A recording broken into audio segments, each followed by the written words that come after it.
Every single leader listening right now knows this feeling. You hit a wall, a project stalls, a colleague drops the ball, a competitor blindsides you, and immediately you feel it. That surge of frustration, a spike of anger, or a cold rush of fear. For decades, leadership gurus have given us the same advice. Keep your cool, suppress it, don't let them see you sweat. We are taught that negative emotions are professional liabilities, things to be minimized or outright eliminated from the workplace. What if that conventional wisdom is wrong? What if the intense energy behind those negative emotions isn't a problem to be contained, but a powerful fuel you are wasting? What if you could harness that rage and turn it directly into the obstacles holding you back from becoming the leader you are meant to be? Today, we are diving into that radical idea with Greg Stewart, author of I Cube for Leaders: Unleash the Rage of Negative Emotions Against the Obstacles of Becoming More. Greg's framework, information interpretation intensity, gives leaders a practical system for deconstructing their negative emotional responses and channeling that energy into disciplined, goal directed action. In this conversation, we are going to challenge the taboo, discuss how to measure and manage your most potent feelings, and learn the practical steps for using emotions, even the difficult ones, to accelerate your personal growth. Get ready to completely rethink how you handle the tough times. And let's welcome Greg Stewart. Thank you, sir. Ivan, that's great. It's my pleasure to be here. And thank you so much for having me. Listen, already because of the provocative, I would say, title of your book, I think that this deserves a long discussion. And because, as I mentioned before, we always think that negative emotion is something that you need to suppress, especially at work. And by the way, I was told a couple of times that single sentence to suppress it, to don't show it, play the act during work. And I wanted to ask you, Greg, how can you, if you can explain me briefly this ICUBE framework, this information interpretation and intensity?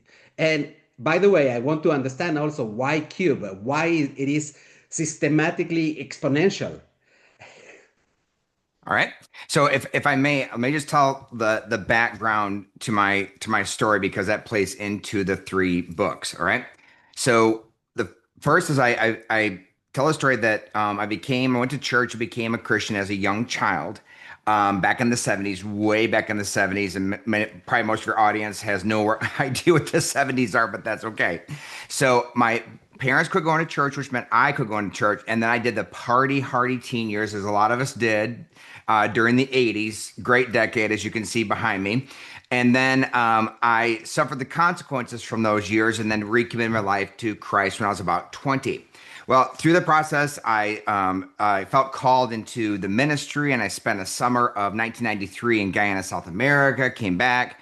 But during that time, where the I cube comes from first is that I was a math major in my undergrad before I went into the ministry. So I love math, so that's where the I cube came from, but it obviously applies. So then I went to a Bible Institute for a year and came back. And I was back in the days when, in the 90s, when they created these adult programs for a lot of us who had like 160 credit hours, but no bachelor's degree. And the program that they created that I went to was, the one night a week for a year and you get your bachelor's degree, was in organizational leadership. So I got the degree, loved it, but my focus was on getting to seminary. So my first semester in seminary, and seminary is like Master of Divinity, it's when you get the Greek, Hebrew, theology stuff. But as a general course, I took philosophy of counseling my first semester. And my eyes were open to how powerful that material was, not only to be able to use in ministry to help people grow, but also how many issues I started to see, I had. So I got my Master of Divinity in 3 years and then went on to get my MA in counseling. So in the year 2000, it was a defining moment. I've had several at this point. And then I came across the book Emotional Intelligence by Daniel Goleman while on vacation one day, perusing Barnes and Noble. And then secondly, I started teaching as an adjunct professor in all the organizational leadership courses I took in my undergrad and fell in love with leadership. And number three, I was underneath a leader who was he was a great guy, sweetheart, but I could tell he had a lot of childhood baggage that was hurting his leadership. We had a falling out. The church asked him to leave, and I became the senior pastor. Well, during that time in 2005, I started my PhD in counselor education and supervision.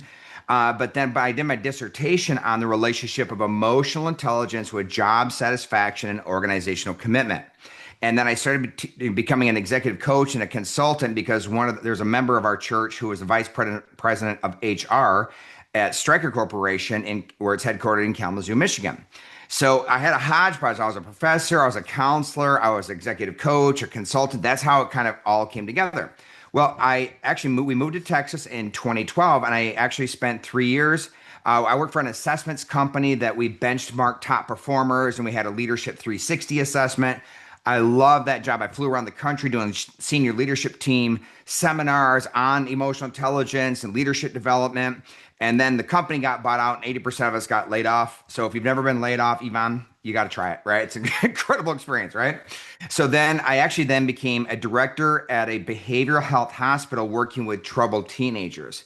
So I've had a plethora of experience in the counseling as well as the coaching and consulting. So that's why I have becoming more counseling, coaching, and consulting. But outside of all that, and here's the key, a lot of degrees, a lot of experience, but what I start sharing in my first book is that in 2011, I had an emotional affair with a gal I was working with. And what emotional affair means, I didn't do anything physical, but there was a strong, way too strong of an attachment to her. And then I was a pastor and a marriage counselor. And I said, that's what kind of exposed my negative emotions. And I had to do a deep dive. So my first book is what I wrote on IQ, which is basically the first step is with negative emotions is that it's not a matter of exposing them. It's a matter of we have to walk into them. So I use this illustration, if I may. So behind us is the house of our heart, okay?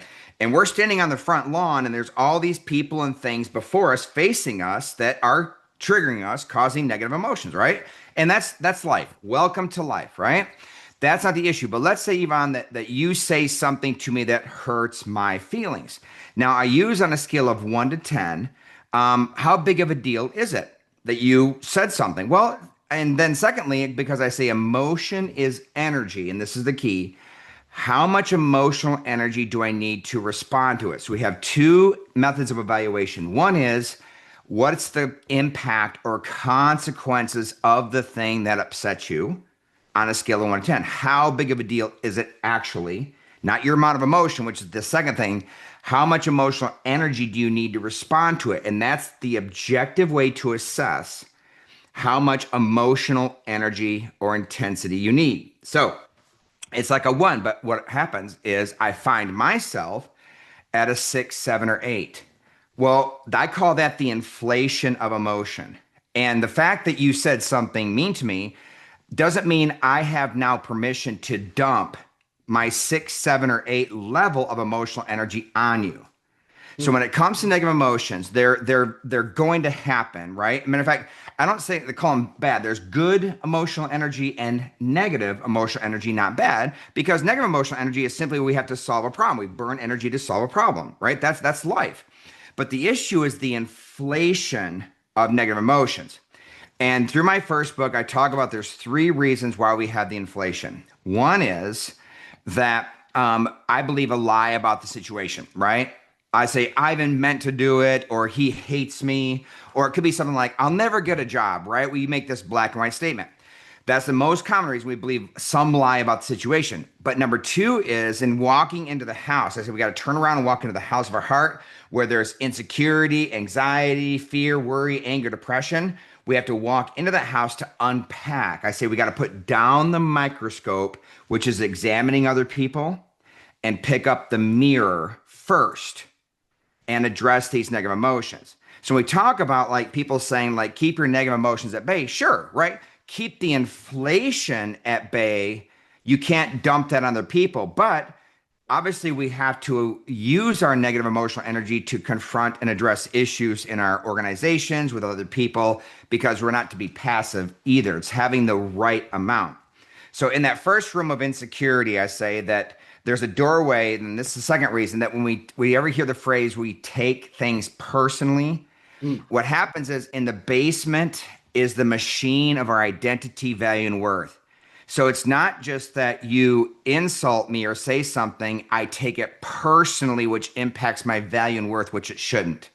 So when I worked with the teenage girls at the residential treatment center, right, they were inpatient, and they would say something like, Dr. Greg, she's pushing my buttons.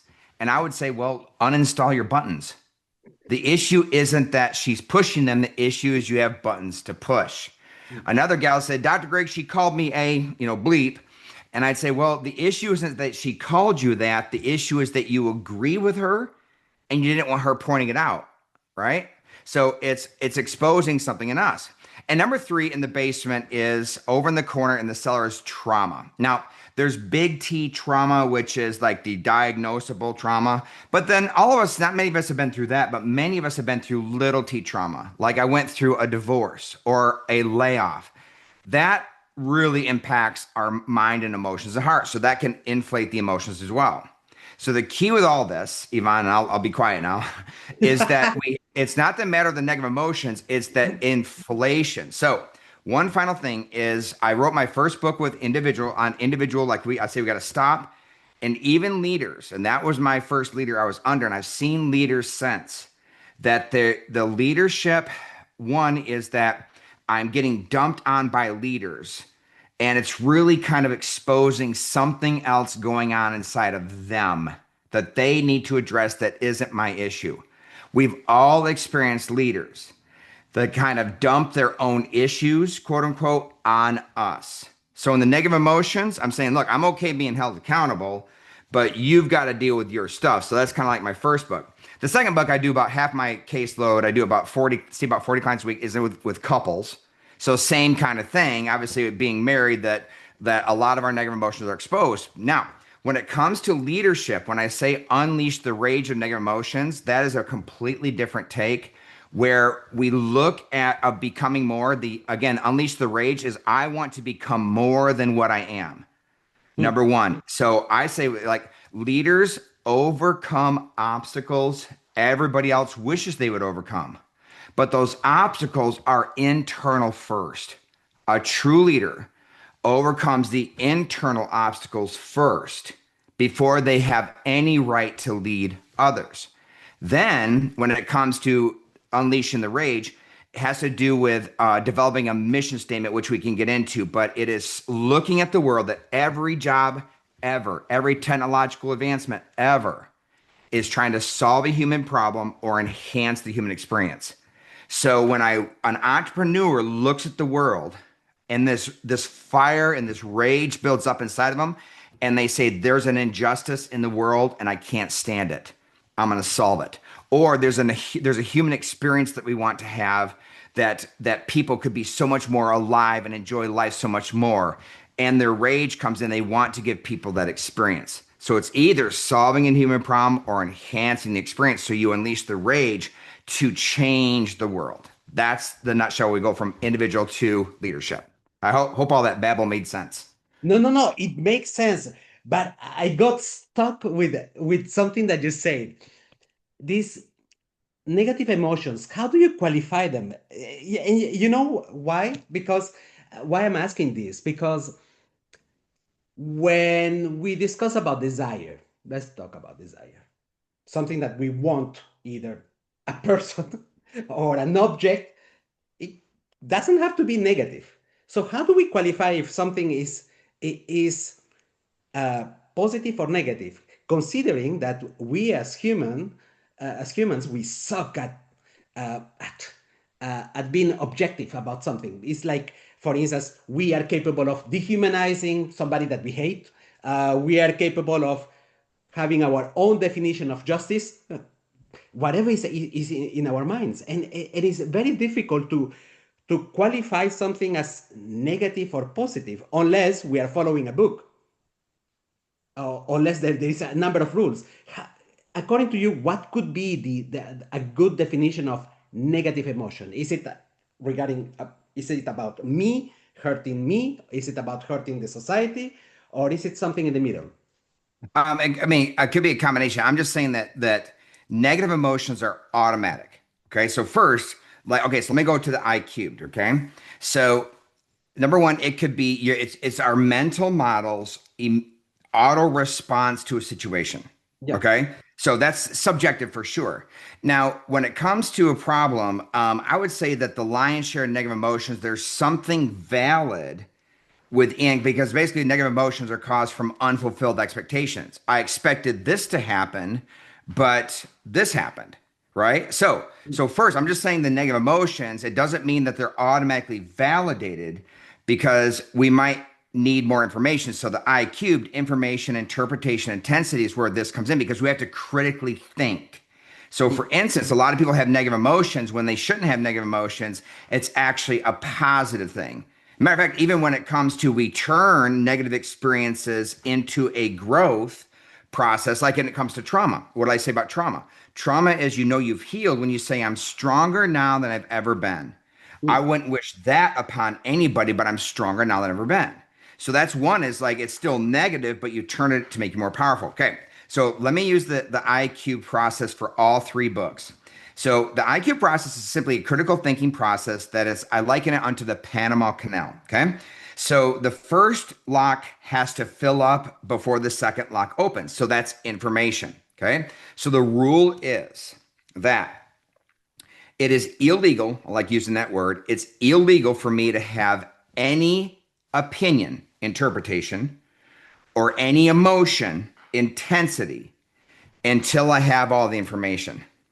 Now, Mhm. Ivan, look at our world today. I don't care who you are, what side you're on, what your beliefs are. We must, if we're going to be healthy in this world and in society, we must apply this one rule. It's illegal for me to have any opinion or any emotion until I have all the information, because it's called confirmation bias. That because social media, we just start scrolling and we see something that agrees with us. Yeah, right. But Exactly. we don't have all the information. So, what the goal is, what is truth? All right, so let's say we do have the right information. Then, when it comes to interpretation, obviously we're using this because there's negative, neutral, positive, right? Our first blush is negative, but this is where critical thinking comes in. And the key question there is there any other way of looking at it, right? And there are. There's, like with most situations, there's negative ways of looking at it, neutral ways of looking at it, and positive ways of looking at it.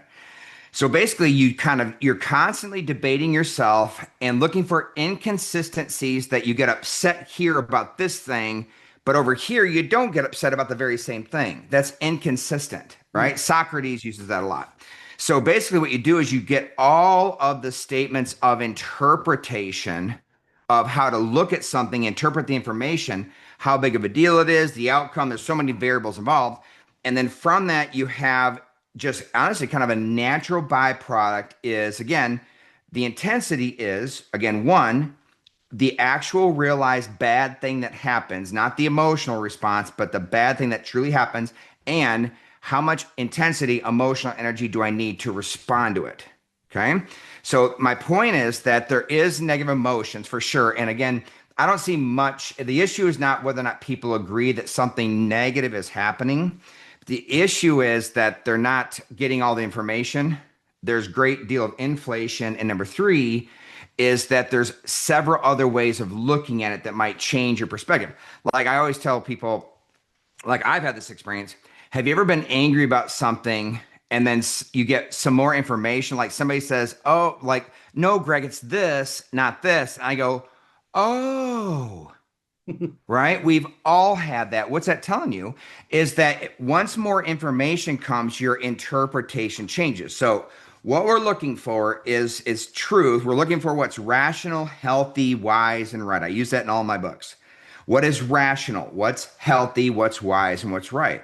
So the negative emotions are automatic responses, right? That we can't avoid that. That's going to be, but the key is to break them down to land on what's the most rational, healthy, wise, and right thing. And I find that with humans that like we all have this conscience inside of us that we all pretty much agree on the bell curve on what is rational, healthy, wise, and right. Of course, we have the extremes Well, good luck with them, right? So bless their hearts, right? But that's not the topic of our conversation because once somebody is completely irrational, unhealthy, wrong, or unwise, then life plays out and holds them accountable as is, right? Greg, but in the reality, I guess that following the model implies that we are going to devote a certain amount of time, resources, our energy to in order to be more resourceful in terms of self-awareness and to put the process in place. And you know the society that we are living in, nobody has time for anything. We are just on the flow of whatever we are doing, between kids, between Netflix, between social media, reading books that are going to support our biases, whatever it is. So how do we implement it in reality? If we had to get like a manual of saying these four things, devote Right. this amount of time to this every single day, how would you see it? Well, all right, that's a great question. So, number one is people don't have time, but we're seeing the effects of people. We do have time. We're seeing the effects of people not taking time, right? So, it's called like an emotional intelligence is called impulse control, right? So, my tagline to becoming more, counseling, coaching, consulting, everyone becomes what they want to, only some people think about becoming more, which means your mental model is going to say, hey, Ivan, hit the snooze button again, right? That's what you want to do. But I mean, we all do it. We have to grow as humans. That I'm going to say, no, I don't want to mental model. I'm not going to hit the snooze button. I'm going to get up. So it is simple bias. So the key is that why I put this chapter I cubed at the very end of each book, it's kind of like the summary. Like if you want to boil everything down, use this technique and then you use the material in each of the books as a like theoretical premise to run it through the grid of IQ. But I cubed is something you can do while you're driving, right? It's something you can do at any time. It's almost like while you're just sitting there thinking, you debate yourself. Do I have all the information? Number two is there any other way of looking at it? Right? Leaders have to look objectively. Like I used to have like a big conference table in my office, and I used to take like bottles of water, and I used to place bottles of water and say, okay, that's me, that's Tom, that's Susan. And if Tom and Susan completely disagree with me, where are they right? Right? So the key is like true intellectual integrity is debating yourself, and you can do that anywhere, and you must take the time to do it. Like anytime something comes up and it gets validated, say, okay, who would absolutely disagree with me and where are they right? That takes seconds. So we're obligated if we're going to do what's, rational, healthy, wise, and right to consistently debate ourselves in the process. And it doesn't take long. So the IQ process is the way to do that real time. It's going to look like I'm a little bit negative about society, but the I have the impression that the level of self-awareness in our society is decreasing. We don't have anymore the brain power to, even though it's something that is very human, to become more. It's in the pyramid of Maslow is like transcendental. That's what we want to achieve more, to have this power of self-actualization.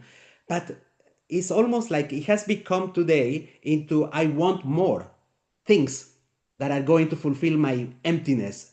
And the problem is also that religion has been taking a little bit less of um, time Or share. prominence in people's lives. Yeah, for sure. Yeah, Yeah. exactly. So we are living in a world where we let television tell us what to buy, what to do, social media, what to have. It is difficult. It is difficult to in these times for people to focus in this become more instead of what have more, and that is a problem, right, Greg?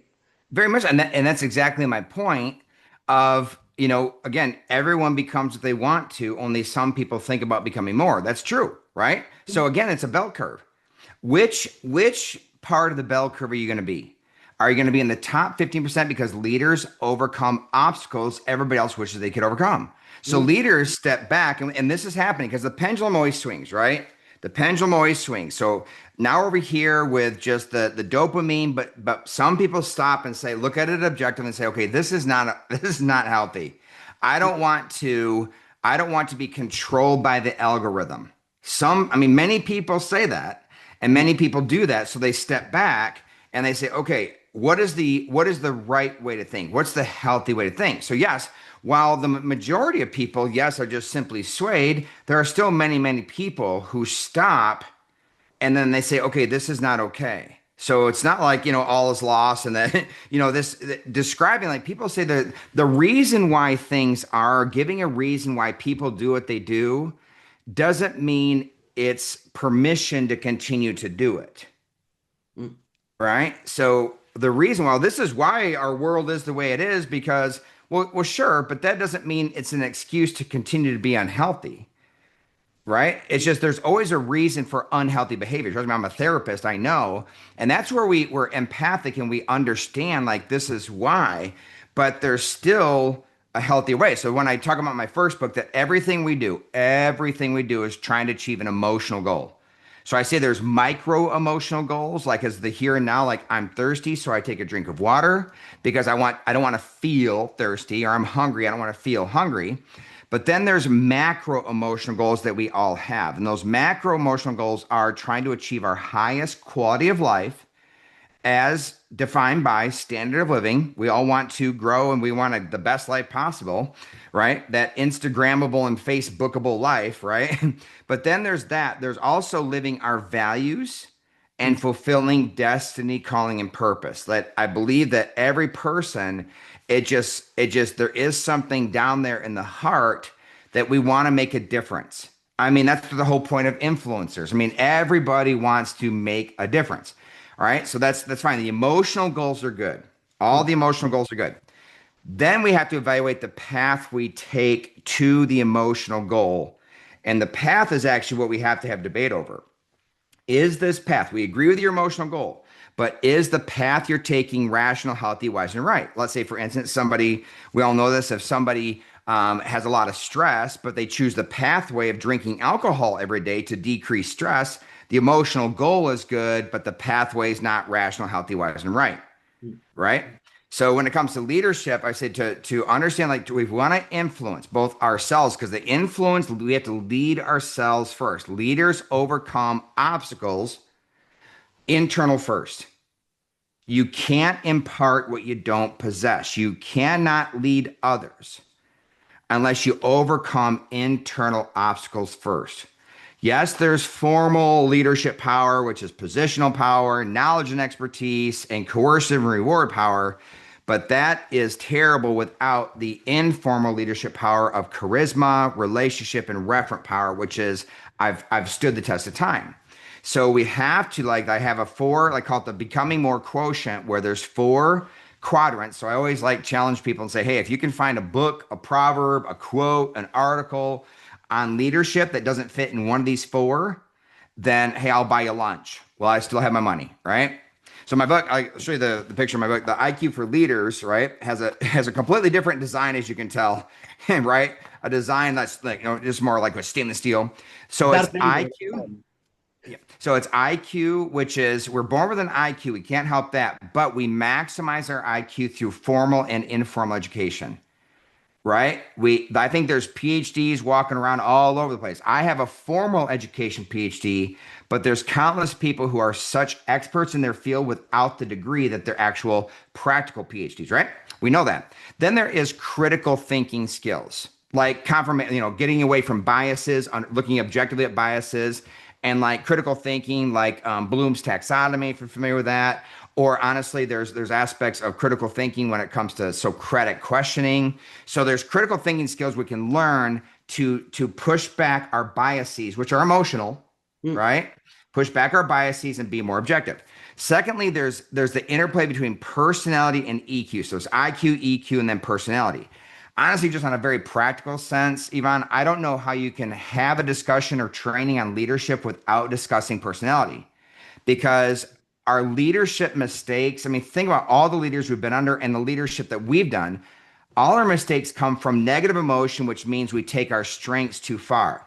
I'm driven and I'm direct and decisive, but through negative emotion, I take that strength too far, I become damaging, demolishing, right? So we can either become incensed, we can just like, foot and mouth disease, or honestly, there's some leaders who avoid negative conflict and they run away from conflict. Well, you can't do that either.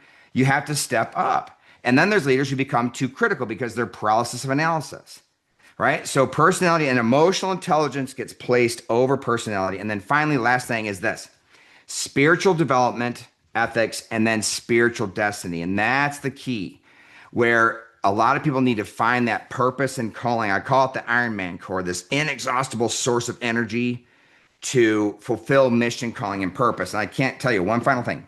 I can't tell you how many leaders, how many guys I've had come to me in their mid 30s and they're successful, they're VPs or directors, and they say, "Is this it?" My favorite story is I had two guys. One was a radiologist, another one was an anesthesiologist, both from Houston. They didn't know each other, but they came to me at the same time saying, "Is this it?" And that's what it was. They were missing that Ironman core. They were going to quit their jobs. They were making well over 300K plus a year, but they needed that purpose, that mission, destiny, and calling. And so I say a leader without that Ironman core, that purpose and calling, is simply a machine managing other machines. True leadership is this is, I don't care what company you work for, this is the mission, this is where we're headed. And you use managerial and leadership skills and techniques to motivate people and to maximize people's output management in order to achieve the mission. But if you don't have that mission in your mind, in your heart, you're just a machine managing other machines. And that's the premise of where I get down to in my book. What is very crazy is that when you are young, you don't notice that you are lacking this mission or purpose in your life. But there is a moment, 40, in my case, came to the 40s Yep. where that was so important that no matters how much money you can make, it will Yep. not compensate this feeling Yep. that something is missing. Totally. Greg, this is a lot of wisdom behind. I wanted to ask you about leaders. So, how can leaders manage the intensity component of the IQ model to ensure this sustainable positive action rather than leading to burnout or irrationality? Right. So if you honestly use the like even when you lead meetings, it's a great way, like for instance, when you can see biases come up, again, first, it's always in yourself first. Debate yourself first, right? Using the IQ process and critical thinking inconsistencies. But even when you lead meetings, saying, wait a minute, so if you make that assertion, you're assuming this, and this is true. And that's we need more information there. So it might be true. We don't know, but we need more information before we can come to that interpretation. Or let's say we have all the information, you're sitting there and you're hearing people, kind of communicate their biases or not. They're just communicating their opinions. But you're also going to do two things. You always want to make sure every time somebody gives an assertion, you're going, okay, who would completely disagree with that? Where would they be right? Somebody makes another assertion. Okay, where would they be right? So it's a combination of it's not either or. What we find and what's hard is could be a half a dozen interpretations that coexist together that are all true. And then what you're looking for is what are we missing? Is there somebody in the room that's not here that should be here? And it doesn't have to be like an actual person. I always like asking senior leadership teams after we work on strategy. If the Warren Buffett of your industry came in and looked at your strategy and vehemently disagreed with it, where would they be right? So it's bringing that nameless, faceless person who's the expert, again, just as another way to challenge it. Now, I always ask leadership teams, do you believe that you have, all the business intelligence in this room you need to be successful? Yes. So two questions. Number one is, why aren't you as successful as you want to be? Right? If you have all the business intelligence, and it has to do with strategy needs execution through synergy of the team, and true synergy of the team equals emotional intelligence and critical thinking. And it's those last components because we talk about silos and lanes. But anyway, so you also need on the critical thinking, you also need people to constantly debate yourself and your core business assumptions. Right. So that's critical thinking. Anyway, so through this process, as your leader, you're looking at basically the biases inside of you, but you're using that I cube technique to kind of guide, because how big of a deal is some people like this is huge. I mean, it's terrible. And it's like, well, I mean, it's not that big. I mean, yeah, we got to fix it, but it's not that intense. Or the issue could be just the reverse. And people kind of dismiss it. And you're like, no, this is a seed that if it continues to grow, it could kill us. So again, what's the right amount of emotion? I mean, it's there has to be discussion about it, right? So that's what the debate is. It's not a matter of, if it's negative or not. It's a matter of, are we looking at it correctly? How big of a deal is it truly? And then how much energy and effort do we need to put into it to either enhance it or correct it? Hmm. You know, that's where the team comes in and assists in that process. The practice of healthy rituals, um, is it something that in order to be anchored in our brain, we need to practice every single day? Can we do it? Can we create these habits? Because we are talking about emotional intelligence, we're talking about critical thinking. It's almost like you cannot think about it only when the problem is in front of us. We have to do it in a recurrent manner. How often? How would you advise someone who is just starting to create these habits to maintain to groom their emotional intelligence and critical thinking? Right. I would say yes. So it has to be practiced every day in every area of your life. So in the formula is the same. I don't care if it's personal or professional, Yeah. right? So the IQ process, plus like you look at but which ties into the inflation, like, right? So you immediately recognize the inflation of negative emotions, but you don't, again, you put down the microscope, you don't keep burning energy on the thing that caused the negative emotions. So you have to like go inward, right? And figure out what it is about you. But secondly, so it's the inflation of negative emotions and what's that caused from. But secondly, the IQ process of constantly debating yourself. The one more practice I give in all my books is that in our mental models, right? So pride is what? Pride is saying, Ivan, I have all the information I need, and the way I think about things is aces. So you know what? I'm good. But you're going, no, you're not good. So number one is a long time ago, I've already decided my mental model's cuckoo for Cocoa Puffs. So there's teachability. So you've heard of humility and vulnerability. I'm not a big fan of those words because there's so much other baggage around those. Just Hmm. do teachability. Teachability means that you realize that your mental model is goofy and there's always a better way to think about it. That's number one. So that's true humility. Secondly, is this that because of the Johari window model, if you're familiar with that we all have a blind area. Hmm. We're all blind. So, how are you going to eradicate the blind area? The only way they do that is proactive teachability. That I give this to everyone. I create an individual development plan for every leader. This is mandatory. It must go as a practice. That once a week, once every 2 weeks, I don't care, go to somebody close to you and ask them and say, Ivan, where am I blind? How can I grow? Right? And Ivan's going to be really sweet. Like, well, I think you're a great guy. Maybe this. I said, no, Ivan, stop. Right? I don't want you to be nice. There is the 10% in the back of your brain that you would never tell me. I want that. Hmm. Lay it out because I want to eradicate the binary. Now, there's two reasons. One could be that, you could have had a bad experience with me and I didn't know about it. So you might have an image of me. I talk about false images. You might have an image of me that's not correct. I would love an opportunity to correct that because that's truly not who I am. Secondly, you could see something about me because what is the blind area? Ever since I was a kid, this area has freaked me out, Hmm. right? That you could see things about me that I don't see about myself. The classic Michael Scott from The Office syndrome, right? It's that. It's like, doesn't it scare you that other people can see truth about you that you don't see? Well, of course. Okay. Well, then what's your technique for eradicating? You not only have to be teachable, that your formulas could be off, you don't have all the information, but you have a blind area. So, in that practice, proactive teachability is the undercurrent because every single human being agrees that they think every other human being on the earth ever should practice this technique. I mean, I don't care who you are. You know that you've seen people that you wish that they would go to yourself or other people and say, "Hey, where am I blind?" Hmm. So why don't you practice it? Because, but when you do that, your leadership rapport, this is referent power.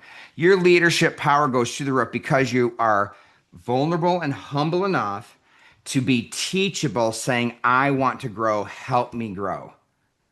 That's the key. So while you're doing that proactively, but you're throughout day in and day out, you're using IQ and debating yourself. Is there any, do I have all the information? Is there any way of looking at it? Do I have all the information? Is there any other way of looking at it?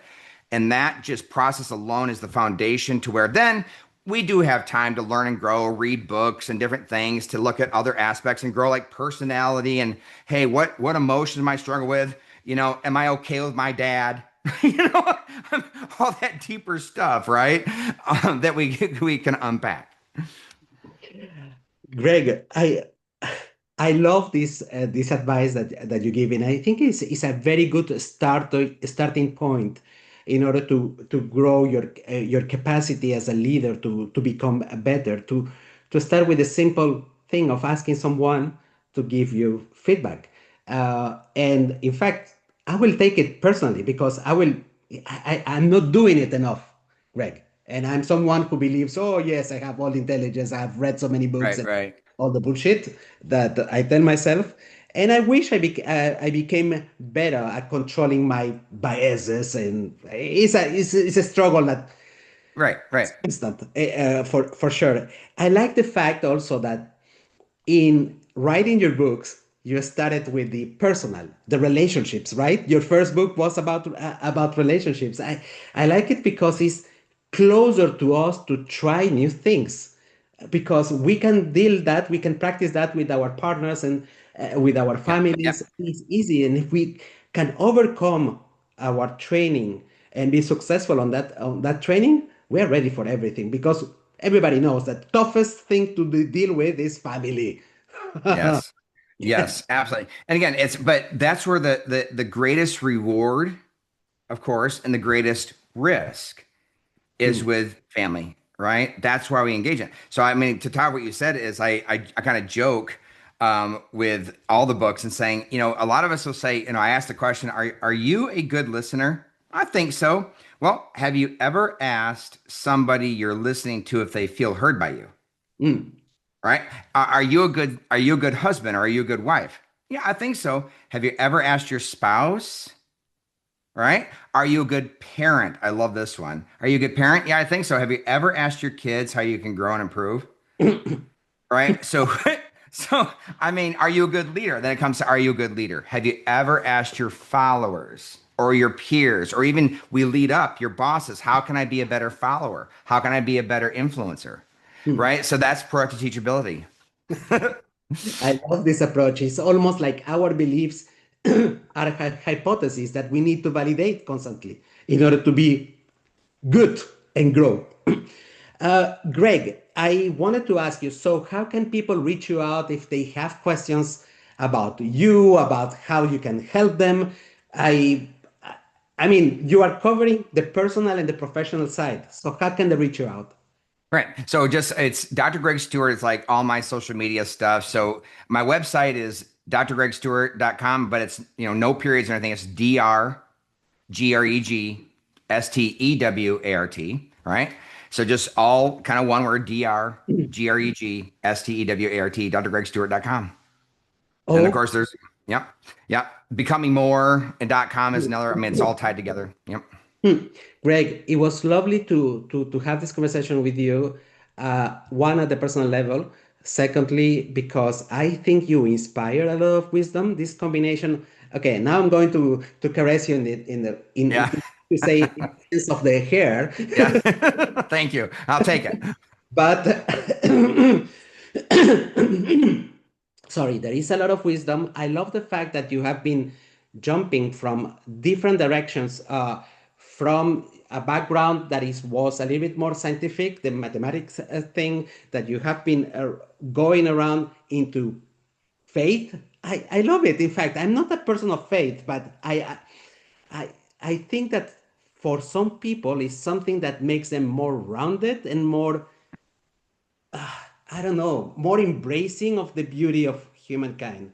And in Yeah. this case, it is really true. Yeah, and I say this like just objectively. I mean, I'm a Christian, but I say that number one, 80% of the world believes in God, right? So just there's objective truth for you, right? Just secondly is I say this that all religions, right? All religions, they may differ in some key components, but every religion teaches what? They teach two things. They teach morality and they teach wisdom. Mm. Why? Because objective truth, morality, that there is a God, right? And secondly, just wisdom. Like, gee, I wonder if God who created us, I wonder if he knows how to do this life thing, right? Just so regardless, it's just there is objective truth out there. So just if you're even if you're not religious, other people have information or insight into you that you need. Be teachable, right? Please, right? And that's the key. And that's the key. You know that that's, and I'm going to close after that. There was a book that I read when I was 17. It was called Steppenwolf, Hermann Hesse. And that was my ideal of faith, the fact that I was going to be responsible because I have the good and the bad inside of myself, and it's up to me to make the choices. Some choices are directed to the topic of today, the emotional intelligence that we have in order to spot the reaction that you're going to have at something that you find unfair or something that is going to piss you off. And I love the fact that both of them are inside of you. Is about taming, managing, creating the process, and being really self aware. That Yes. Herman Hesse spoiled a little bit my faith. Yes, absolutely, brother. Absolutely. So we're all on a journey, right? We're all on a journey. Greg, thank you very much for making the time. It was lovely to spend time with you. Thank you. My honor and my pleasure, Yvonne. Thank you so much for having me on. I hope this helps.